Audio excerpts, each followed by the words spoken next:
this episode, we talk about reputation risk in a way that is practical and calm, because AI-related reputation damage often starts as a small moment that turns into a larger story. Beginners sometimes think reputation is just about public relations, like writing a statement after something bad happens. But reputation risk is really about trust and expectations. When an organization uses AI, people form beliefs about what the AI does, how safe it is, and whether the organization is being honest about it. A problem occurs when those beliefs collide with a negative experience, a confusing disclosure, or a widely shared example of harm. Managing reputation risk means reducing the chance of those collisions and being ready to respond in a way that protects people, tells the truth, and stabilizes trust. By the end, you should understand what trust events are, how public response should be shaped, and how recovery works after an AI incident. Before we continue, a quick note. This audio course is a companion to our course companion books. The first book is about the exam and provides detailed information on how to pass it best. The second book is a Kindle-only ebook that contains 1,000 flashcards that can be used on your mobile device or Kindle. Check them both out at cyber.author.me in the Bare Metal Study Guide series. Reputation risk is the possibility that people will lose confidence in an organization because of something they believe the organization did, failed to do, or tried to hide. With AI, that confidence can be lost even when the organization did not intend harm, because AI failures can look careless or deceptive from the outside. A single screenshot of a harmful output can travel far faster than the careful internal story behind it. Reputation risk is also connected to other risks, because reputational damage often triggers legal attention, regulator interest, customer churn, employee stress, and partner concerns.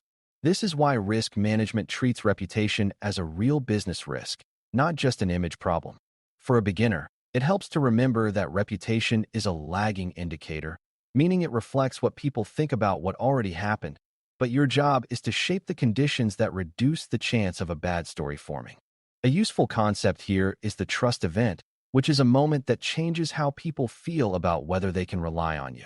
A trust event might be an AI system leaking sensitive information, producing hateful content, giving dangerous guidance, or making a decision that appears unfair. It might also be a discovery that the organization used AI in a way people did not expect, such as analyzing personal data without clear consent or using AI-generated content without disclosure. Trust events can be triggered by a real harm, a perceived harm, or even by a confusing explanation that makes people suspect a cover-up. The reason the term matters is that it focuses attention on the experience of the audience, not just the technical details. When you plan for trust events, you plan for how people will interpret what happened, which is essential for managing reputation risk. Reputation risk grows when expectations are unclear, so a major preventative strategy is expectation management before anything goes wrong. People tolerate mistakes better when they understand what a system is and what it is not, and when they believe the organization is being transparent. This does not mean you publish a long technical document, but it does mean you communicate the purpose of AI use in plain language and avoid making claims that sound like guarantees. If you tell people an AI system is always accurate, then any error feels like deception. If you say the system can assist, but may be wrong and is overseen by humans, then an error becomes a quality problem rather than a betrayal. Expectation management also includes internal expectations, because employees need to know what is acceptable and what is risky when using AI tools. Many public reputation incidents start with internal misuse that nobody realized was happening. Another preventative approach is to identify the most reputation-sensitive scenarios for your specific context. A customer-facing chatbot might have high reputation sensitivity because it speaks directly to people and can easily produce offensive or misleading content. An internal AI tool might seem low risk, but it can become reputation sensitive if it leaks internal documents or if employees share outputs publicly.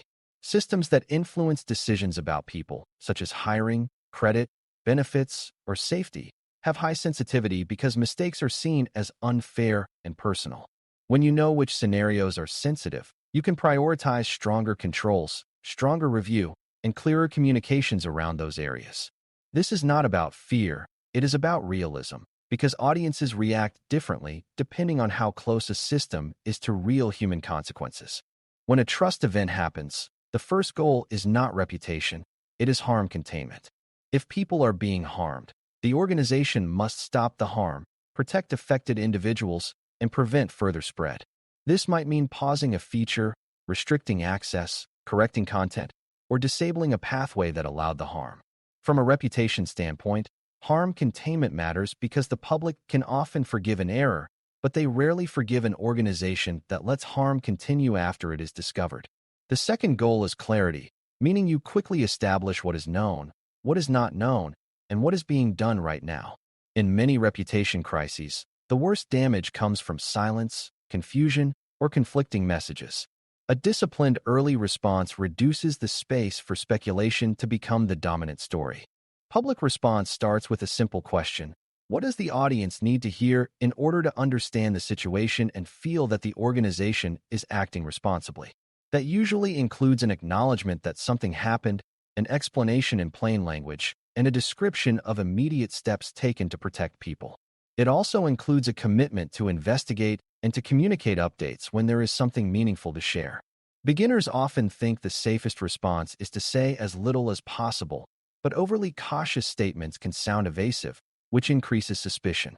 At the same time, overpromising can create a second trust event later when the organization cannot deliver on what it claimed. The best response is honest, specific about actions, careful about unknowns, and respectful of the people affected. A key part of public response is choosing language that is accurate without being defensive.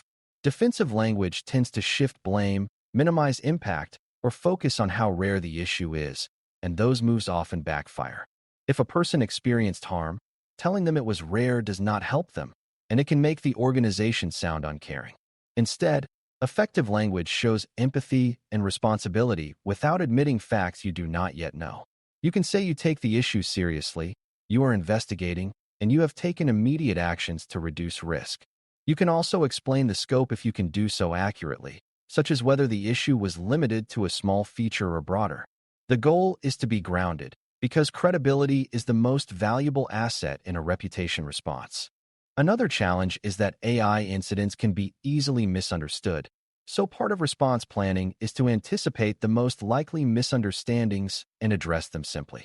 For example, if the incident involves an AI system generating a harmful statement, the public may assume the organization endorsed that statement. The organization needs to clarify that the output was generated by the system and does not reflect organizational intent, while still taking responsibility for deploying a system that could produce it. If the incident involves leaked data, the public may assume the organization intentionally collected or shared that data, so the response should explain what data was involved, how it was exposed, and what protections are being applied. Clarification should avoid jargon, because jargon sounds like hiding. If you cannot explain the incident in plain language, you cannot manage the narrative around it. Recovery is the stage where the immediate shock fades, but the long-term trust question remains. People want to know whether the organization learned, whether it fixed the root causes, and whether it will prevent recurrence. Recovery, therefore, depends on concrete corrective actions, not only on better messaging. This might include strengthening data protections, improving safeguards that prevent harmful outputs, tightening human oversight for high-risk uses, or changing policies and training. It may also involve compensating or supporting affected individuals, depending on the nature of the harm.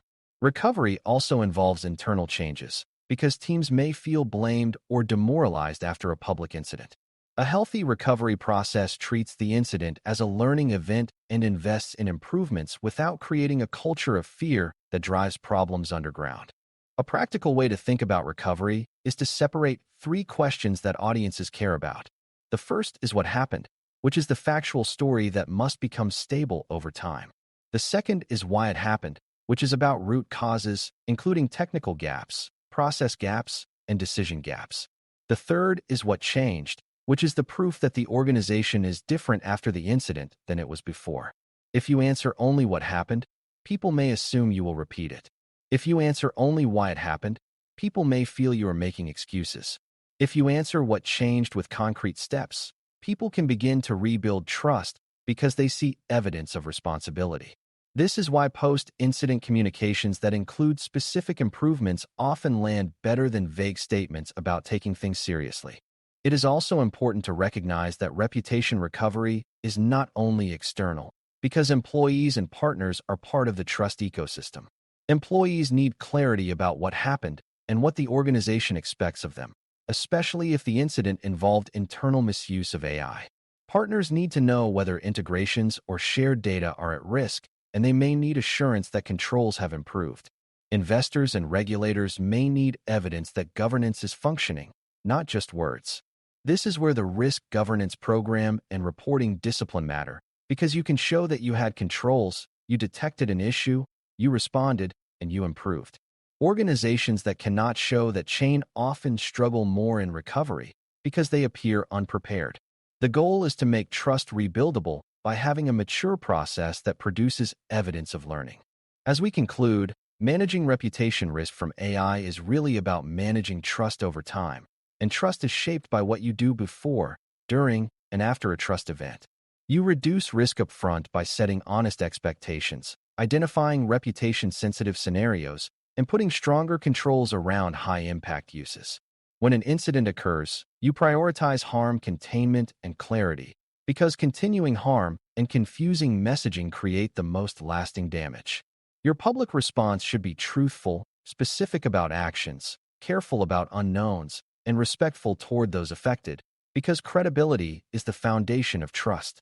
Recovery then depends on real corrective changes and a stable story that explains what happened, why it happened, and what is now different. If you treat reputation as a governance outcome rather than a messaging trick, you can respond to AI trust events in a way that protects people and helps the organization earn trust again. Thanks for listening. For more audio courses, daily newsletters, and more, please visit DailyCyber.News.